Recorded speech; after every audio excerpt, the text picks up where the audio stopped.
Greetings, gamers! Welcome to part number 43 of my Let's Play Fire Emblem 4 Genealogy of the Holy War. And it is time for a little bit of a story beat before moving on through this episode. Hey, what's with all this noise? You're not about to go to war, are you? No, we've not entered such a dire state yet. For the time being, we are merely preparing for the arrival of the Izakian rebel army. Oh, that's good. I guess I'm a bit worried about how you're gonna have to go and fight too, Ares. What sorry excuse for a mercenary would I be if I refused to join a battle, Lean? Never mind one which, rumor has it, will oppose Sigurd's son. Never would I deny a chance to personally slay the spawn of my father's mortal foe. You're still going on about that, are you? Oh, you dolt. I mean, think about it. Both your father and that Sigurd man were knights, weren't they? And isn't killing part of a knight's job? It's like my job. Sometimes I've got to dance for foul, leering men. I hate it, but it's part of the work. I have to just deal with it. No, you don't. Oh, yeah, this is foolhardy. We've all got to do what we got to do to get big in life. I don't know. I just don't think it's right to hate someone for doing their job. If your job is evil, your job is evil, buddy. There's plenty of people out there who are doing quite evil things. In fact, not too long ago, I had the ability to witness, where I'm actually at, a giant trial going on about a lady who is just doing her job as a mayor of a town and allowing human trafficking basically as a crime syndicate. And now she's on trial. She's just doing her job, though. Fools. People are fools who think like this. Oh, she's just a stripper. Don't shame her. She's just an OnlyFanser. Don't shame her. He's just a drug dealer. Don't shame him. Evil. You're all evil. Lean, I understand. I'll have to think it over for a time, but I do understand. Oh, yeah. That's good. That's rich. Ulster phase. Moving ever closer to my warriors in tow. I don't know how... I really don't know how Finn is going to fare. I hope that Finn doesn't just auto-KO these guys. But it's very well quite the possibility. Alright. Seliph phase. And of course I cannot reach. Actually, I think, yeah, I could reach if I wanted. With Oifi. The problem is Oifi's not going to do hardly any damage to this guy. He's got 11 resistance, so... yeah, that's... I mean, he's going to do something. It would be something, but it wouldn't be a whole lot. I think Seliph can just go right here. Equip his beautiful, wonderful, brave sword. And before I move forward into this wonderful episode, I think I desperately need, to talk about two new units. Fee is a Pegasus Knight, level 6, and she comes with a base HP, at least at this current moment, of 31, with an 85% HP growth, 11 base strength with a 35% strength growth, 1 base magic with a 12% magic growth, 10 base skill with a 40% skill growth, 17 base speed with a 45% speed growth, 15 luck with a 35% luck growth, 7 defense with a 45% defense growth, and 8 resistance with a 12% resistance growth. She is the daughter of course of Alec and Aaron. I gave her, she has no holy blood to speak of. I gave her the Brave Lance, the Slim Lance, the Javelin, and the Iron and the Thief Sword.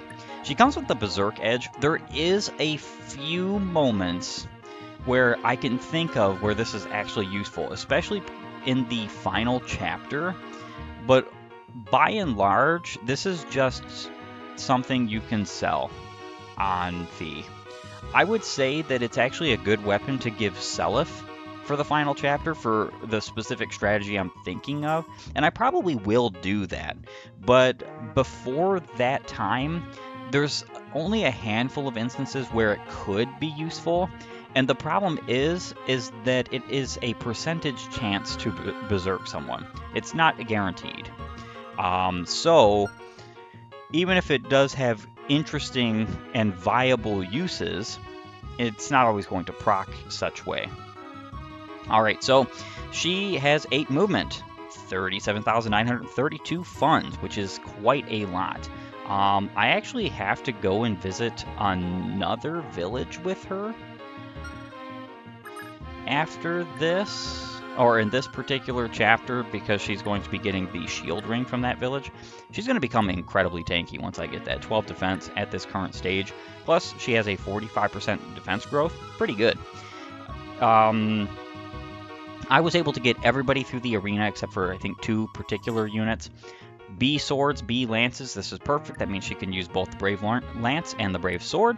And she has Pursuit, so she can double attack if her attack speed is higher, and Nihil, so she is immune to critical hits, skills, and crippling hits. Sword skills particularly. I'm going to keep mentioning this because I think it's a fallacy that it's not in the description. I actually really like Fee. I think Flyer utility is a little bit better in Gen 2 than it is in 1. Of course, there is no rescuing, so the little sham about her carrying Arthur all that way is just not something that can be done in this game. It is something I wish was a thing in Genealogy. I really do wish it. And if this game was to come back as a modern remake, faithful, hopefully, the only major thing I would change about the mechanics of this game when it comes to like direct gameplay with units is the ability to rescue. I would make it so that people could be rescued. And the reason why I would do that is because the fact of the matter is that some units just never see combat because those units don't have the movement to see combat. It would allow for a lot of shenanigans though. Like I could imagine if you were to give Seliph after promotion the leg ring, so he would have 12 movement, not just 9 movement. And then on roads, he would have another 30%, so he would actually have 16 movement. And then you would use somebody like Leaf with the rescue staff to rescue Seliph. You would dance, rescue him again, and then you'd have a move 16 spaces, and then drop somebody like, I don't know, Larce or Arthur, or an unpromoted, it would have to be an unpromoted Arthur, obviously, or like some other unit out in the front lines way far ahead. So I definitely understand why it's not in this particular game, because there are some interesting things that you can do to basically cheese this game, and I'm pretty sure that cheesing was pretty much the exact opposite of what Kaga wanted in this game. And I know that sounds kind of funny because you've been watching my playthrough and I have things like brave weapons with crit. But the problem is you have to work towards that. This isn't cheese. You have to work towards it. It's not like you just automatically get brave weapons with crit in this game. It's not Thracia. I like that because both games in the Drug Roll series are very much diametrically opposed to one another and offer totally different strategies and gameplays. So there is that. I really do like Fee. But I also really like Arthur. He is probably my favorite unit in Gen 2. I would say that I always struggle with deciding whether Arthur or Leaf is my favorite, because Leaf has incredible, awesome combat after promotion especially, and incredible, awesome utility. But Arthur has like the best combat in the game, especially upon promotion, and especially once you get the Thief band, because then you can use the Forsetti forever. You're never going to run out of gold, just period. You can use it in every arena fight. You can use it in every fight from the moment you get the Thief band on Arthur, you never ever again have to worry about using a different weapon. That's how powerful that weapon is. You can just have him tank a whole army worth of enemies, and he's going to do it because the Forsetti is incredibly powerful. And you're good. You're good to go. I think he starts at a base level of 3, maybe 4. I'm not entirely sure, but of course I'm going after the bases of the current unit right now because I didn't talk about him when I first received him. So level 9 with 37 HP, and he has 130%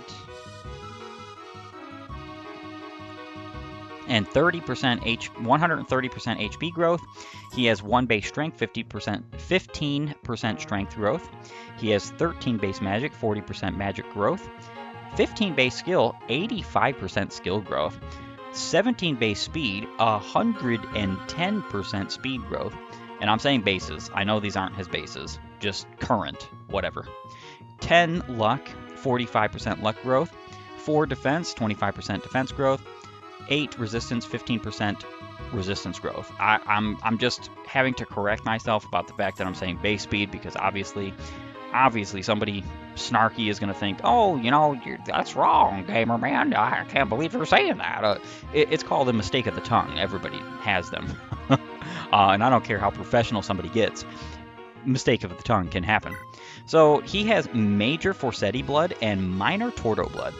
And this is pretty good. This is the reason why he has such busted skill and speed growths, because Tordo is all about skill, Forsetti is all about speed.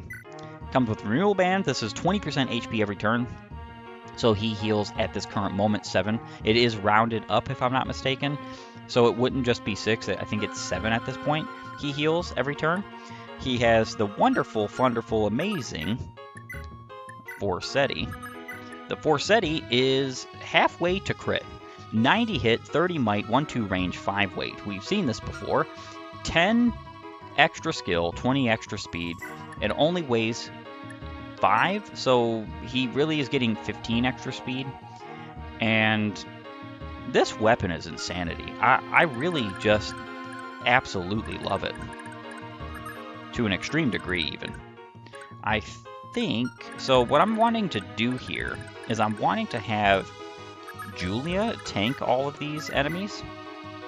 And she can do it very well, because regardless of the fact that these enemies do damage her, they don't really do that much to her, and she will heal it all back. And the cool thing about it is I actually don't plan on giving hardly any of these KOs to her. The reason why that is because, again, I have a little bit of a sneaky trick on how to make sure that she gets the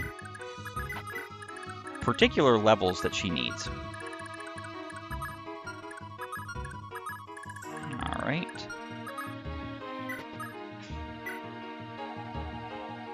Arthur with the Forsetti here. Should be a quick, clean KO. Now, Jormungandr in this game does not poison like it does in Thracia, so you don't have to worry about that. There is no, like, poison weapons in this game, I don't think. Actually, well, there might be. I think there's poison ballista? I'm not too sure on that. You could not quote me on that, that's for sure. Alright. So what's cool is I will get to soften these enemies with... Oh, I forgot to mess with her inventory. That's really saddening. I think everybody else's inventory is fixed. Except for obviously the new recruits, yeah. So I missed her inventory. That's kind of a bit of a shame, actually. Because it's really annoying, because imagine if I was just spamming here. Of course, you know, it asks you where you want to warp to, but you could spam and actually send your unit back to the home castle. That would be very detrimental in this current stage. Okay. So, Leaf needs the KOs more than anyone else at this current time. I don't know how much damage I do here. So, way more than enough to 2-hit KO.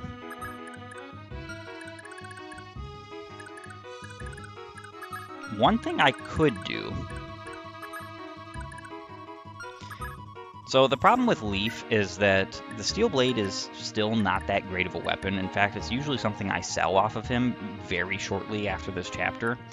I only give it to him because it is heavily mighted, and you need good might against these ridiculously strong foes.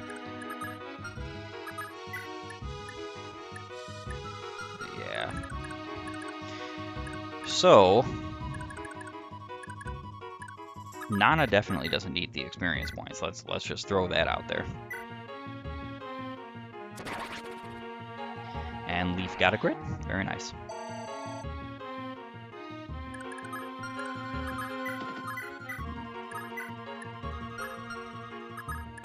I think what I want to do is I'm just going to defeat this ruffian. It's a waste of experience points for Leaf and Nana, but the problem is that these ruffians will burn down all of the villages pretty quickly, too. That's absolutely not something I want necessarily to happen. I'm going to equip the Javelin.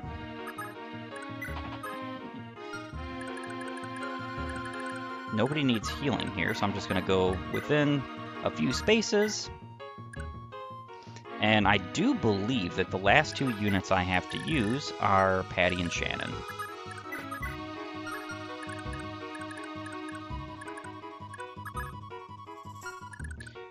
And I'm going to move just one more for now. And that will be the end of my turn.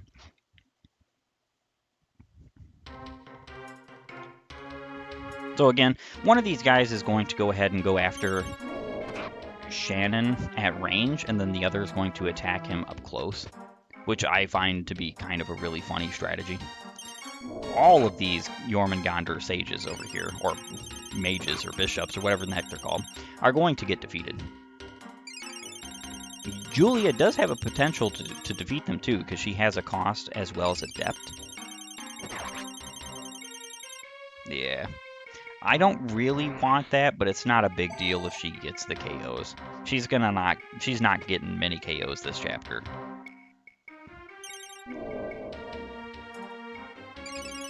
Alright, so she dodged. Interesting. Will she KO?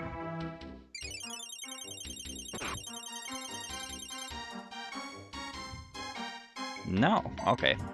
So that will be a clean KO for Dermot, potentially. There is so much time you have in this particular... Ooh. That was a huge mistake. Oh, I can't believe I just did that. I wasn't looking at the actual positioning. So what that means is, again, I'm going to have to reset. What an absolute shame. All right, so this is much better. I cannot believe I did that, actually. Very nice. I did not realize he one-shot here. Pretty darn good level up, Shannon. Pretty darn good.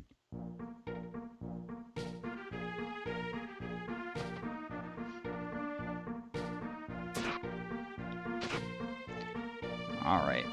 So I'm not doubling with the Javelin. That's kind of a bit of a shame.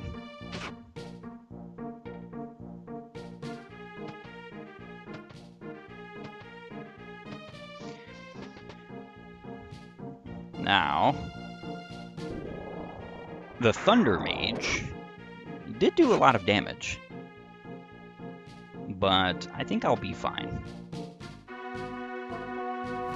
Yeah, and these guys are going to burn down a little bit more of these villages. So one of these villages here absolutely is interesting in the fact that it gives an item if you visit it with lean, and that item is the Barrier Sword. I don't particularly think that it's necessary to do that. I think it's okay. It's a good weapon. It's useful for lean. I'm going to get it just because it's part of utility. Okay, so Lana can reach right there.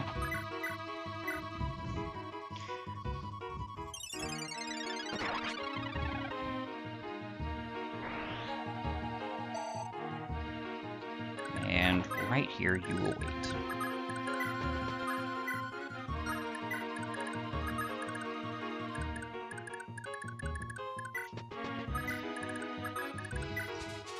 And my units will just continue moving, and I can attack you with Nosferatu.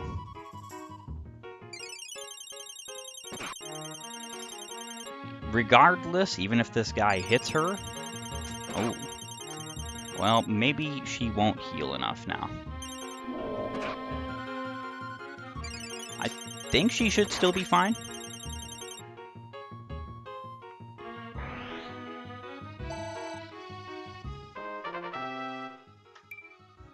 It's honestly very funny when she gets Adept procs because she almost for a moment looks like a very good combative unit.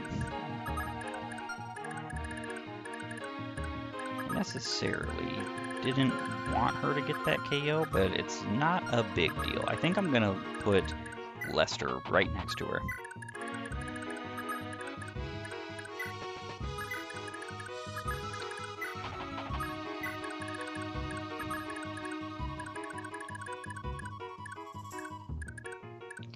And Oify doesn't need to move necessarily. Alright, Leaf can join the fun. 18 times 2. The problem is that if I attack with that, yeah, I'm not doing so much damage otherwise. He will get surrounded too. So I'm almost not sure I want to bother with that right yet. If a couple of them can attack him, I don't think that's a big deal. And of course, I do have to get rid of the Ulster Thunder Mage because he's probably the biggest threat here.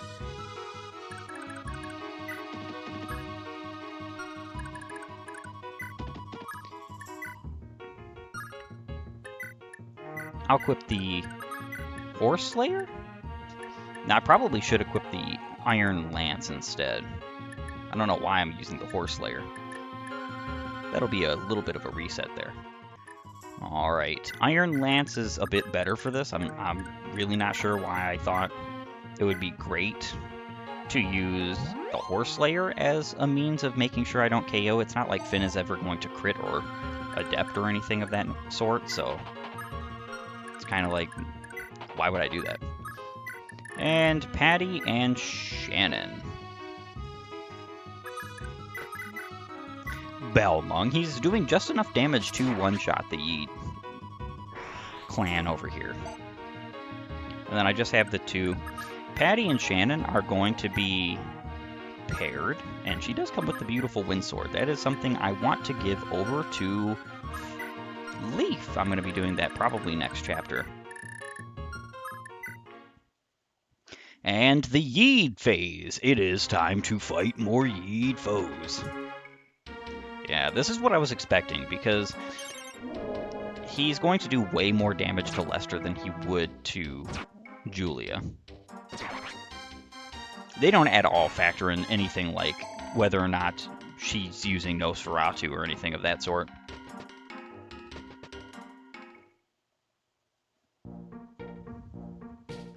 Okay, Ulster. A couple of these guys can attack Leaf. As long as he doesn't get hit too many times, he should be fine. I think only 3 can attack him. The rest are going to go after Finn. The problem is if too many of them die at this current moment, what's going to happen is that the commander will run back for reinforcements. That's not necessarily a bad thing, especially for Leaf's experience points right now, but it can be quite the nuisance. Yeah, this is far and away better. Why was I using the Javelin? I mean, it helped with the Ulster Thunder Mage, but the issue is that I was one-shotting that mage anyhow. The Silver Lance is just an incredibly powerful weapon. Finn right now has 38 attack with it, which is just awesome. Alright, so the commander did not get hit. It's kind of a bit wild.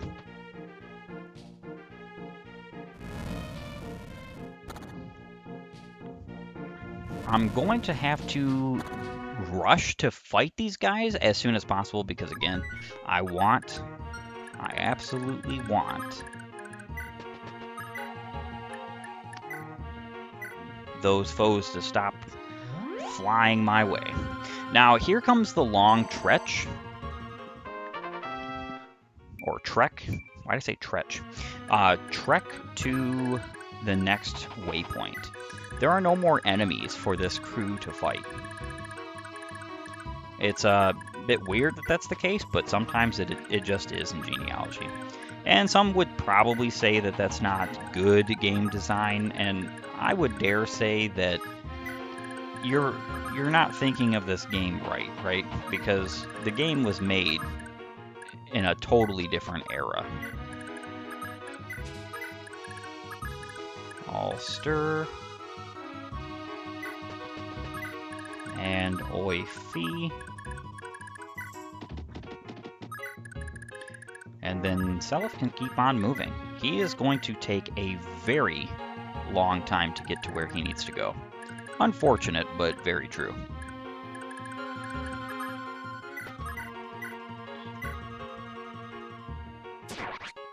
All right. Perfect. I'm going to mend you up right now, Leaf.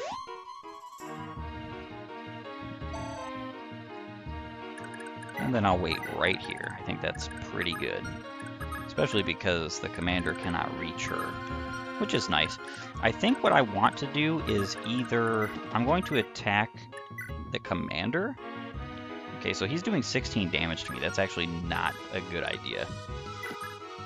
Maybe with a ranged weapon, but I don't think I'm going to double. So he has an attack speed of -10. Okay, I should definitely double. Javelin, I'm doing 15 times 2. That would be very nice, but you know what can happen.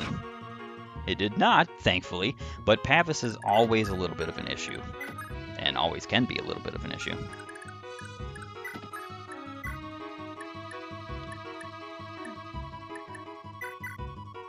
And I'll equip that weapon.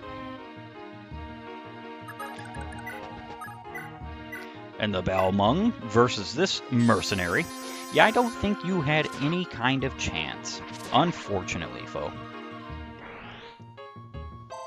I just have one more Yied roamer to deal with, and then after that, I will just have this crew of 3 and the boss to deal with, and I need to do that as soon as possible, like I said, just because I don't want Seliph to be pelted with the Fenrir whilst he's running around the bottom of the shrine in that cliff.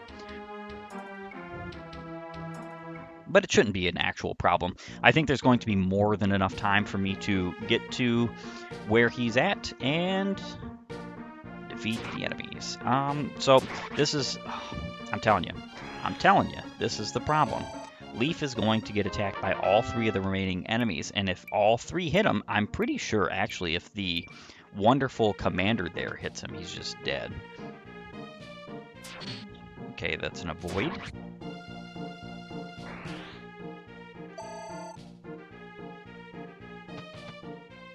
Alright. Nana was attacked instead. I actually probably shouldn't have put Finn where I put him because he blocked 1 from being able to attack Nana. Oh, running away, are you? So when he starts running away, because of the ruffians, I don't really have the luxury of chasing after him. It is unfortunate to say the least, but it's just what has to happen here. I have to chase after the other particular units. Now, I need to...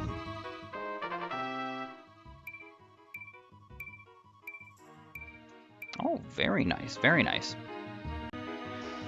Alrighty, so with that little bit of a heal there, Nana's got some good experience points from that. I'm actually going to run over here with Nana and Leaf. I wonder. So I think I'm just going to leave the commander alone for now. He's going to come back with more units, and that's going to be fine because I would like more experience points with these three. There's nothing else that they're going to be doing at this time anyhow. So that's perfectly fine with me. This village has a speed ring. This village has the barrier sword, but only if you visit it with lean, which I have not obtained as of yet. I'm kind of thinking about giving it to her, but the only thing is, though, is again, it's kind of a bit out of the way, so I'll think about it a bit more. And then over here is the shield ring. So usually Fee is the best unit I have for obtaining said item, just because she's the closest to it and can move the fastest to it. Alright, so this guy only has a 13 hit on Balmung wielding Shannon. I believe the other dark mages, that's what they are a little bit better around the Yied Shrine. Now, after Seliph, Ulster can keep moving. Everybody else can just move as much as possible.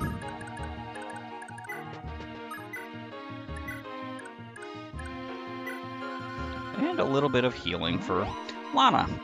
Again, I don't necessarily want to waste physics because she does need them.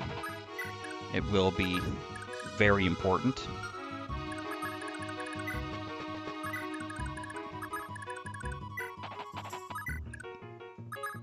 Oify can run as fast as possible. Basically, until Seliph seizes the Yied Shrine, these units are going to be sitting and waiting and twiddling thumbs for quite a while, actually. Which is a bit unfortunate, but there's nothing you can do. It's to express that they have a long journey, while Seliph has like his own battle to go take on. Because it's not really viable to go across the desert with more than just Seliph, because you would waste a lot of time with your units, especially due to what happens after you do seize. So I like to look at it as just an opportunity of sorts to do other things with other units. So Seliph is going to keep on moving. This is one of the reasons why a lot of people love the leg ring on Seliph. It makes a lot of sense. I'm not going to say it doesn't. I just think it makes more sense on my dancer, as I demonstrated so wonderfully in the previous, 23 times 2. I'm doing too much there. I'm still doing too much. In the previous generation. And leave him with 1 HP. Awesome. This is perfect because it just gives me some pretty quick and easy KOs with Leaf.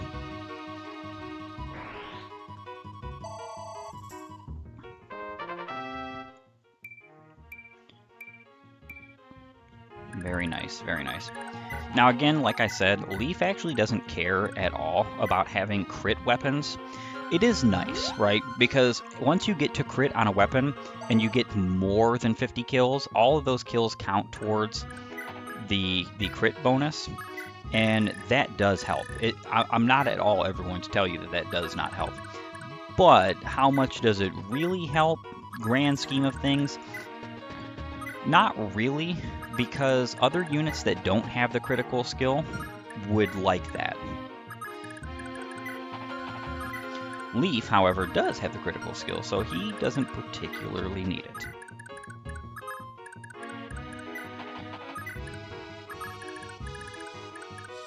Keep on running down south, Oify, and then I'm obviously going to continue pairing. I do like this section of the map just because it does give you an opportunity to pair your units, especially if you didn't take any advantage of the time that you had in the previous chapter to do so. But I typically try to spend some time, even if it takes an extra turn or two, or it probably takes an extra 5 to 10 turns for me to go off and make sure that my units are staying near one another. and pairing in the first chapter of the second generation. I don't think it particularly matters, though, if I'm being honest.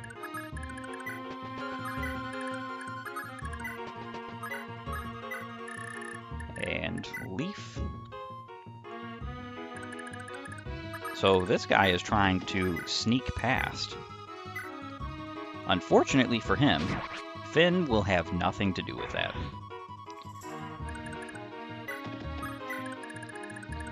And then Nana can attack with the Miracle Sword, damage him just a little bit, so that Leaf can get the KO. And then I'm going to go around and collect all the villages with Leaf. Leaf needs to get all of them, including the Speed Ring. I actually think it's better for Leaf to get that village that I could potentially give to Lean for the Barrier Sword, but the issue is that if you do such a thing, you lose out on the Barrier Sword forever. And the problem with that is it is a nice utility. I'm not going to say it's great, but it is nice, especially for someone like... Alright. Especially for someone like Lean, who is going to have issues with survival at times, especially if you have to leave her within range, or if she's just accidentally put in range, because that can happen too. As I definitely do not play this game to any degree of perfection. I'll never claim I do. And the reason why that is just because Fire Emblem is better enjoyed if you're a bit more spontaneous about it, in my humble opinion. And I know a lot of people would disagree because plans are good. I do plan to some degree. I always plan, like, for instance, in this game, what pairings I'm going to have, and then, like, items and weapons and such. But for the most part, I don't particularly plan out every singular move. I just find that to be a little bit silly. But it is time for me to bid you all a farewell. I want to thank you for joining me. If you like my content, please upload and follow, or like and subscribe. Leave a comment down below, and while you're at it, have a great and glorious day gaming.